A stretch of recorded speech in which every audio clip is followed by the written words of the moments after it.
Free will versus determinism. Many people think that the freedom to choose is a gift from God, and therefore one day he will judge us for the decisions we have voluntarily made, while scientists say that we are biological machines. Who is right, the religious or the scientists?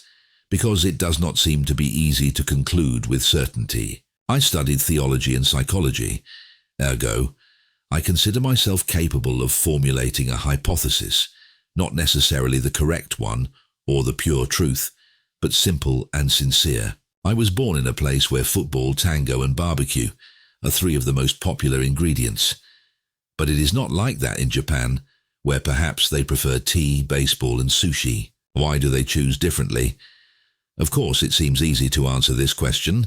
The Japanese got used to eating sushi, but if they want to choose barbecue, they can do so, and thus it is justified that we are free to choose. However, he did not have the chance to get used to barbecue, because his parents and his entire environment made him lean towards sushi. You can change your mind and taste, but making a decision involves a lot of elements such as place, culture, certain natural hormones, mood, and an endless number of brain processes where millions of neurotransmitters intervene and communicate with each other. I did not choose to be born or to be the sperm that penetrated my mother's egg, nor to become a zygote and develop.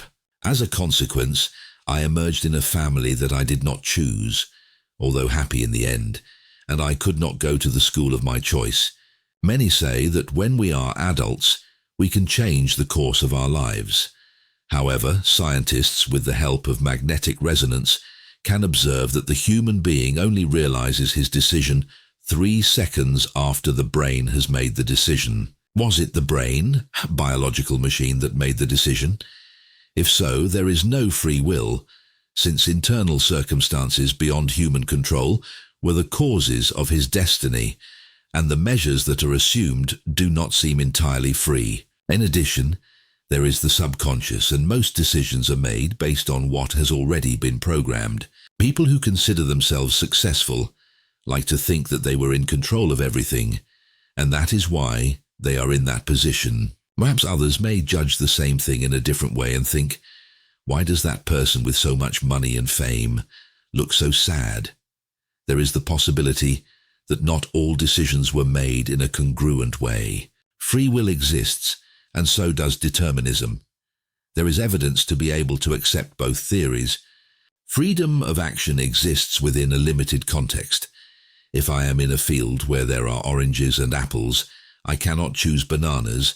That is how it is in every person's life, and it is not about judging others or thinking that we are superior, because there is always something or someone that contributes to certain scenarios occurring and our freedom being limited. In conclusion, as we see, man is not free from biological, psychological and sociological circumstances. And if we consider the millions of neurons that communicate with each other through neurotransmitters in a fraction of a second before making a decision, where is absolute freedom? It seems that man does not choose his path, but rather tries to survive within the context that he is given. There is freedom, not that he can be the total architect of his life. Free will exists, and so does determinism. Why not accept both theories?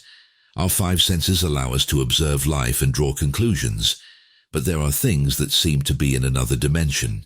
There were and are millions of philosophers and psychologists who seek the truth, but it seems that free will versus determinism are still tied.